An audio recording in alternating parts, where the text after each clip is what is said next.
Hi guys, Nigel here with you, Nigel's Modelling Bench. I need a haircut. I better do the other one as well. Yeah, I need a haircut. Anyway, welcome along, thanks for tuning in. This is the end of month update, or beginning of month update, whatever. I'm always sort of at least a few days late.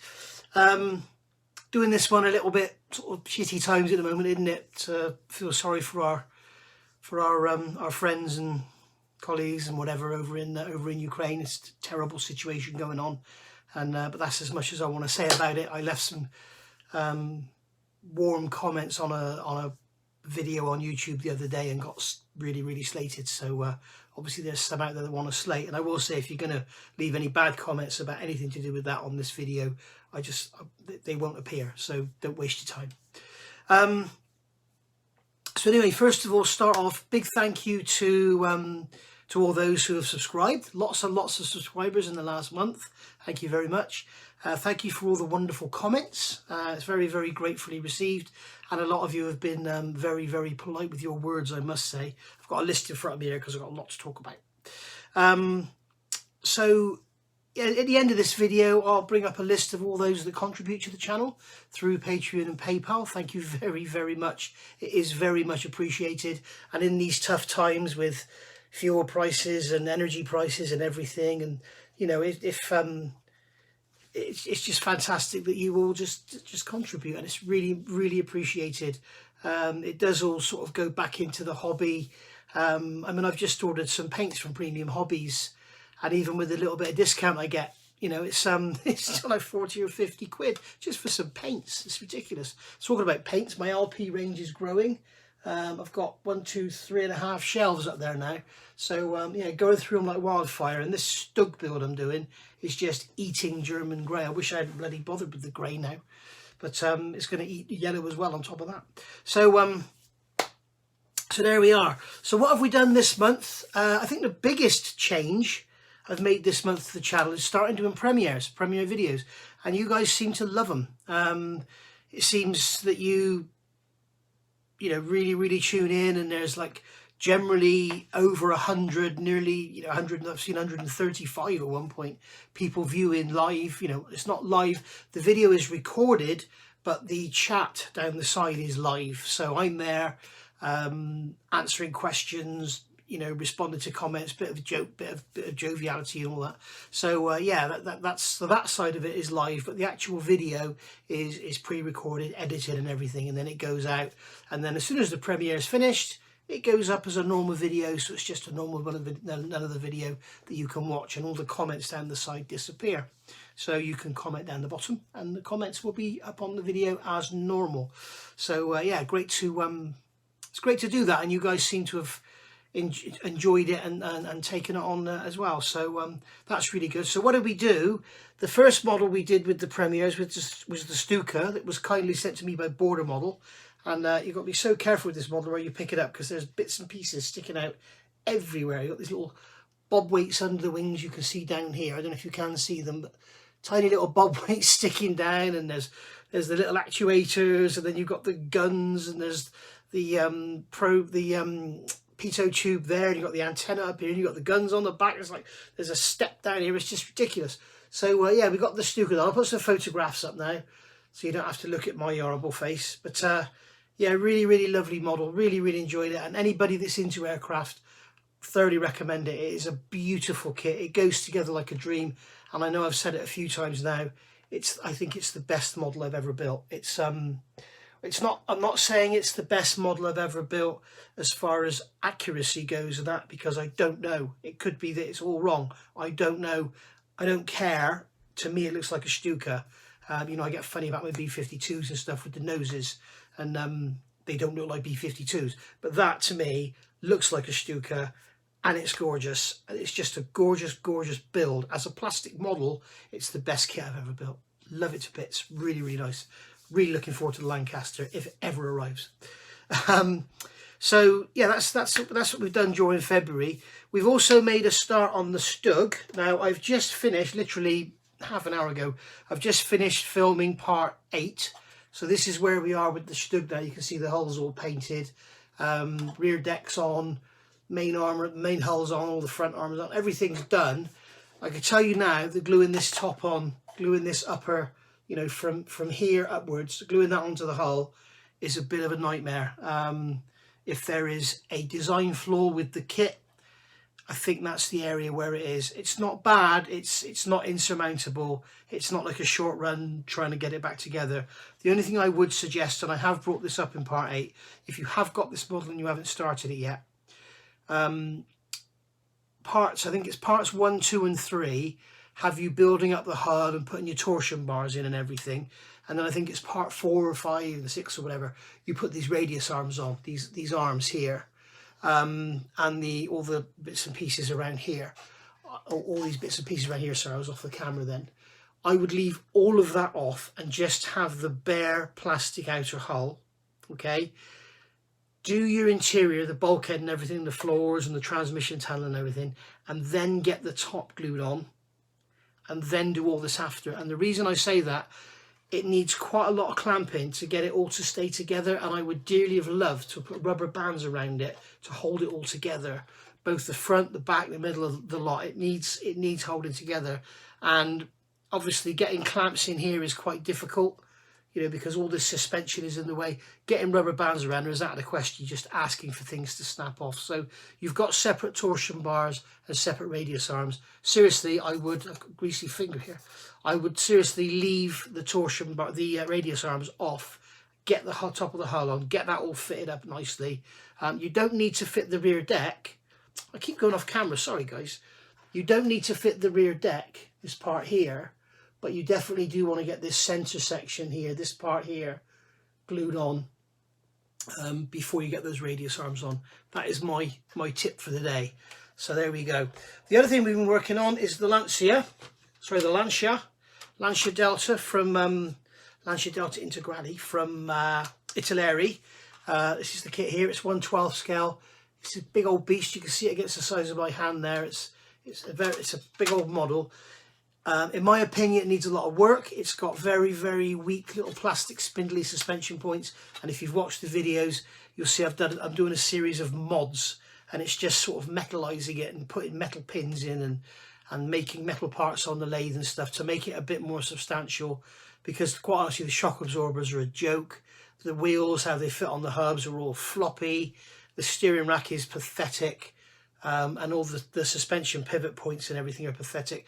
Don't get me wrong, I'm sure there are people that will build this out of the box and get a beautiful model out of it, but I don't think it's going to be very resilient to being picked up, handled. You know, you're going to steer the wheels, bang, it's going to break.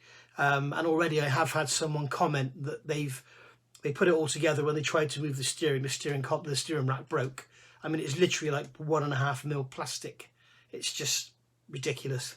And even in the instructions they say, you know, this gear on the end of the steering column that meshes with the attempt at the rack of gears on the steering rack, they're not operable. It's just to stop the column coming out. So bear that in mind. It's a gear with an attempt at a rack, so it's like a rack and pinion, but you know, it's not. It's just to stop, and the finish is just a bit rough. So yeah. But talking about that, there is this kit retails at about 240 quid, I think, but it's slowly coming down. I think you can get it for about 150, 160. I got it for about 175, which is way overpriced for what it is.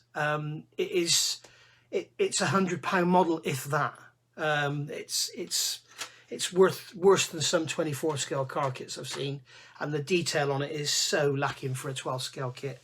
And the ejector pin marks, I mean, you can see on the body here and the roof where I've got the Mr. Surfacer and filler and stuff, it's everywhere where there's all sink marks in it. There's ejector pin marks everywhere. The floor's covered in ejector pin marks. There's great big hollows in the back. It's just really not worth it. If you really want a nice 12 scale Delta Integrale, I would go for the Model Factory Hero kit, which is, yes, it's about £500, so it's twice the price of that, but it's way more than twice the kit. And if you go to a channel called Rally Car Miniatures, that's Chris, who's become a internet buddy of mine. Rally Car Miniatures, I'll put a link in the comments below. If I forget, please tell me in the comments and I'll put the link in. Rally Car Miniatures on YouTube. He's got the kit, he's done the review, he's just editing it, and it's going to go up in the next couple of days. So once he's got that up, that'll be a really interesting review to watch. But beautiful model. If you go to Modeling Car Tube, again, I'll put a link below if I keep getting his name wrong. He's actually done a full build of it. He does a video every single day, and you see every single bit of the build, from literally opening the box and checking the parts to the final display of the built model. So really worth watching that one. So that's the Lancia. So what have we got coming in the future? We've got the Fiat 695, Assetto Corsa from Italeri. That was the one that Harry Houdini made me do, and I'm going to be building that along with Simon once Simon's feeling a bit better. I've also got a 1/24 one on the go, which I'm building, and it's going to be a bit of a different video, but hopefully this week I'll get the video out there, and you'll enjoy it. It's going to be a one take sort of finished video, so hopefully you'll enjoy that one. I've also now got the, you can't see it, no you can't see it, it's behind me here.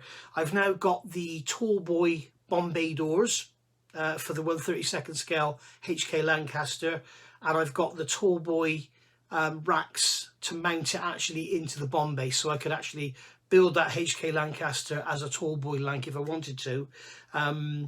The actual cradles that the bomb sits in, up under the floor, up under the Bombay, in the Bombay roof if you like, they're actually now being 3D printed or resin cast, so I've got both to show you. Unfortunately, one of the 3D printed ones got broken and I've lost a bit of it, so I'll have to use one resin and one 3D printed if I do it. And then the other thing, you've got the chain that comes around that actually holds the bomb in place. It's interesting to note that on the real thing they actually had ropes attached to the end of the chain, because when they let it go, the chain was kind of like this and it went like that and it dropped. I know, Ford, absolute shite. Dropped like that, and the bomb just fell out. Well, of course, then they couldn't shut the Bombay doors because the chains were just hanging. So apparently they had ropes to pull the chains back up in, and then they could shut the Bombay doors. So I said to Graham, why don't you do the chains in the hanging position, and then we can add the ropes and we can actually do a diorama with the Tallboy trolley and everything, and have it as halfway up and have a diorama with it actually being loaded into the bomber. And he said, that's a good idea, I'll do that. So he's done it. So I've got that to show you as well. So that'll be another little review going up. I did say to him, on mine, the riveting's starting to go off a bit on one of the Bombay doors. You might want to look at redoing the moulds. And he's actually redoing the moulds as we speak to improve the casting. So there we go. So that's that. The Border Models Lancaster. I see now there is another review of the kit up by a French guy, and he goes through the sprues. I had a look, full of short shots and warpage and all sorts of stuff. So I can only assume that Border Models are still struggling. I was hoping to have a model here by now, but it hasn't happened. And to be honest, I'm beginning to think it never will. So let's wait and see. It's a beautiful kit, even with the short shots and stuff. But so we've got MBK have done one. They did the first one, and their kit had short shots and flash and all that, and the clear parts were a bit troublesome.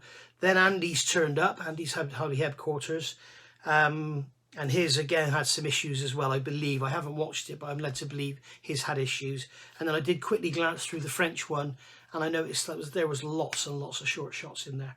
So they are pre-production kits, and I think the reason Border Models haven't sent me one is because, as with the STUG, they know I want to build it. So I'm guessing they're thinking we need to send him a complete perfect kit rather than something just to show the world that, you know, this is what it's going to look like. So that's what I'm hoping. In other news, Premium Hobbies this week is actually, what is it today? That's the 1st, isn't it? Duh. It's the 1st of March 2022. Premium Hobbies, who are a UK-based company that ship to the UK and Europe, unfortunately they don't do America. They've got a new range of paints coming in this week. Okay, I've already ordered some because I have never in my life seen these paints. MRP have done the green and the blue primer colours for Japanese aircraft at last, and they've done the cowling colour, and they've done all the different cockpit colours.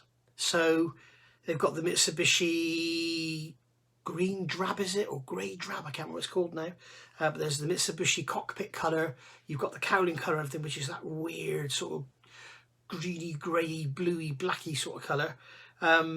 So that's going to be wonderful to have those on the shelf, and then maybe one day I'll finally build my 32nd scale Zero that I've got from Tammy, which I've had for about 1,000,000 years. So yeah, really glad I've got those coming in, so you'll see them when they come in. He's also got some Infini new products coming. You know the Infini cutting mats that we all know and love, these things here. These are the cutting mats that you follow the lines on. If you haven't seen them, go take a look. They are amazing. They're such a handy thing to have. But apparently people have asked for it, and they've made them clear. Now, I can't see why. I can't see why for the life of me you would want them made clear. So if you know, let me know in the comments below. But when it comes in, I'll review it, and then I might give it away. We don't know. We'll see. And then also he's got the paint racks coming as well. I've got the Infini paint racks, and I've got one of those coming that I'm going to get to keep, which is nice. And I'm going to use that for my little bottled paints, like probably the MRP will fit in there, along with the Viejo and everything. So that would be cool. And I can put that next to my wooden paint rack and make some more space for some more LP colours, because they're my latest. I have to get my fix of LP paints every day. So so that's that. On a slightly sadder note, due to all the stuff that's going on in Ukraine, the AN225, the Mriya, I always think Mriya, Mriya, which is the Dream, has been destroyed apparently. I heard some rumours about it last, I don't know, Friday, and then there were rumours that that was just rumours and it was all okay. And then on Saturday or Sunday, one of my very first original subscribers, Andy Richards, sent me a link to a video on YouTube, and this guy actually had a conversation with somebody in the Ukraine from an airline or whatever. Obviously it was all a bit, you know, hush hush, who he was, where he was, whatever, but he confirmed that the one of the Rustlins, the AN124, has been damaged, okay, and the 225, the Mriya, has also been damaged and burnt apparently. So that's really sad news. But then there was another report that apparently the Antonov are going to rebuild it. So I don't know, I suppose it depends how badly it's been damaged already and how badly it may get damaged in the near future. But it kind of makes you think, as soon, you know, as soon as they invaded, or as soon as something started happening, you might have thought they'd have flown them out of the country. I guess unless they're under maintenance or whatever, I don't know. But it's such a shame it was there. You think for, you know, how many days of the year is it actually there? It's usually off around the world doing stuff. So really sad. So if you want to sort of, if you want to build something to remember that, you know, remember the plane by, because it's obviously it's going down in history, even if it never comes back or does come back. It's just got such a massive following. I did a review of this kit a while ago, and I know a lot of you loved it then, and I'll just show you it again now so you can see. It's only a little one. It's a 72nd scale Mriya. There we go. I'll just try and, there we go. There's that end of the box, okay, and then there's that end of the box. It's absolutely bloody huge. And to give you an idea how big it is, I'll show you it against some other 72nd scale aircraft. Bear with me. Okay, so most of us have seen a B-52 in the flesh, I'm sure. So here is a 72nd scale B-52 fuselage from Italy. Okay, this is an awful kit, but I've done the wing dihedral on it. I've done the fuselage shape and everything. So that's all been done. Now, that's the B-52, okay? This is the Mriya. So there's the B-52, and I'll leave them together. And there you go. And it doesn't even have the nose on. The nose adds another good few inches. In fact, I'll grab the nose and show you now. here we go. So there's the nose there. So you can see, compared to B52, it's absolutely huge. And if you haven't seen a B52 because you're British and you don't get to Fairford, then here it is next to a Vulcan. This kit is a kit, if you haven't seen this, I did this build last year. This is a lovely model. This is the Airfix 1/72 scale Vulcan new tool. And it's a lovely kit to build, but you need about 8 tons of filler for all the sink marks. But other than that, it's beautiful. But again, we can put that next to Mriya, and I'll put this underneath the centre of the fuselage so you can see. There we go. I'm trying to go straight across, I can't, but you can see that 1, 2, it's about 2.5 times the length of a Vulcan. So she is a big old girl. And there she is, beautiful. And mine is number 148, and it's no longer made. I did think about selling this kit because they seem to be going for like 600 quid now, but there's no way I'm selling this now. No way. It's a fiberglass fuselage, fiberglass wings, fiberglass tailplanes. I mean, just look at the, this is the bag the engines come in. There's my hand, look at the size of the engines. They're huge, absolutely massive. So, and they're really nice in this kit. I've got the 72nd scale 124 as well, and the engines in this are much nicer than the under 124. So there we go. Wow, it's just taken me about 10 minutes to get that bloody fuselage back in that box with the sprues. It's like bloody origami. So if you want to build a Mriya,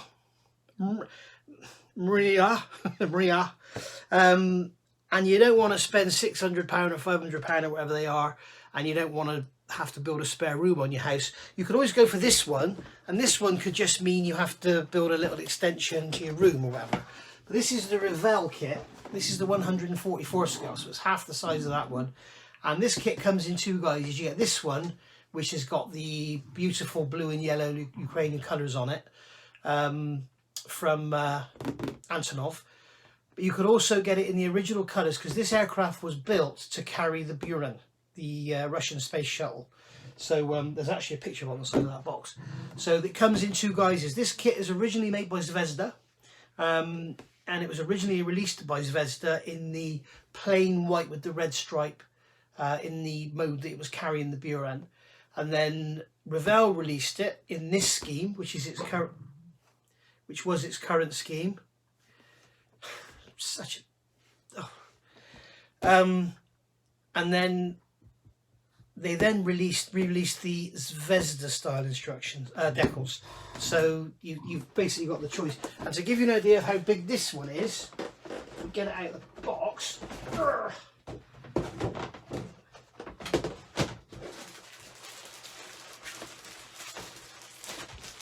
If you know how big a 72nd scale B52 is, there it is, and there's the, you can hear Jess now eating her bed.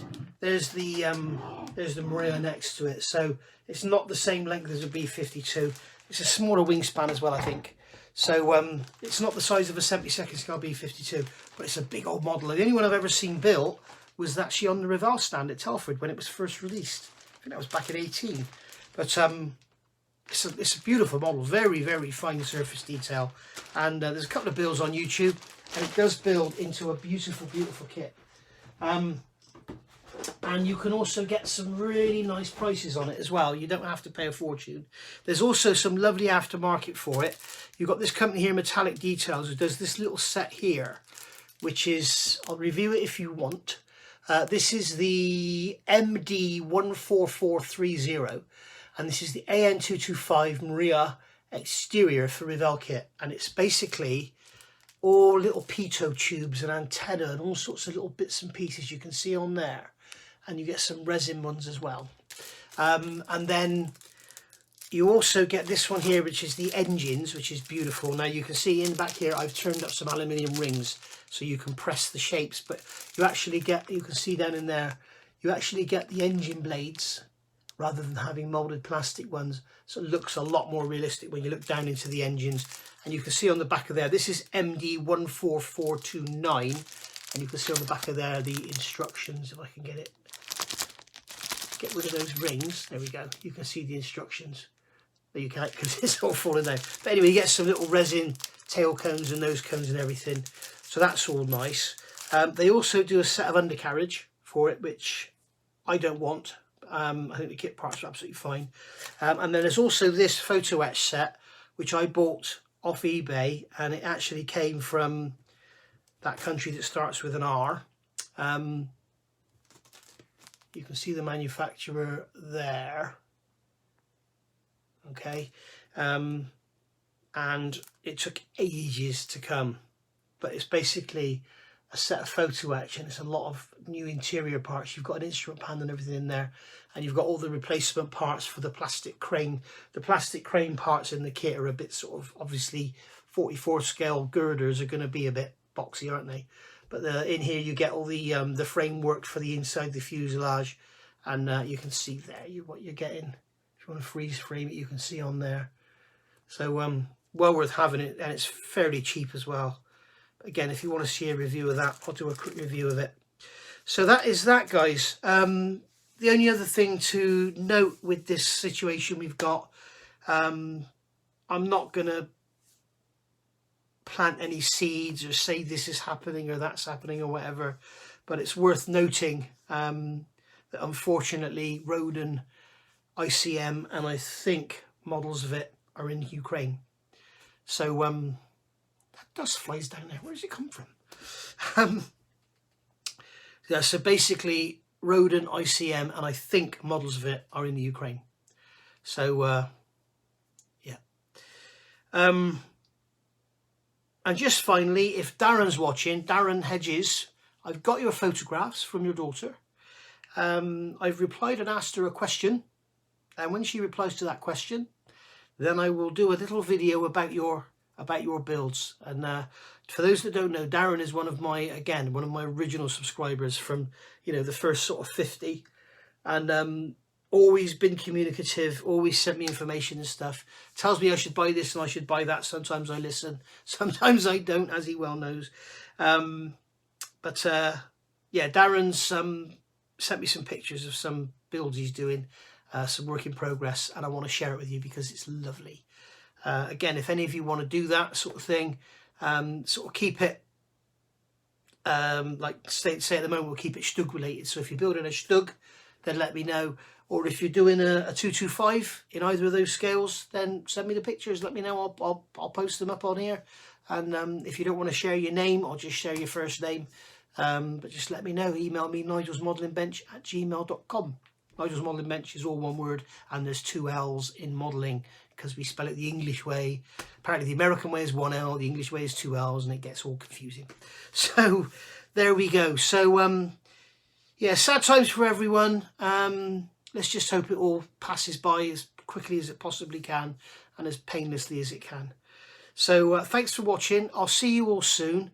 And now we'll have a list coming up, the Star Wars style coming up, of all the people that have contributed to the channel this month. Thank you very, very much. It is much appreciated. So I'll see you all soon. Bye for now.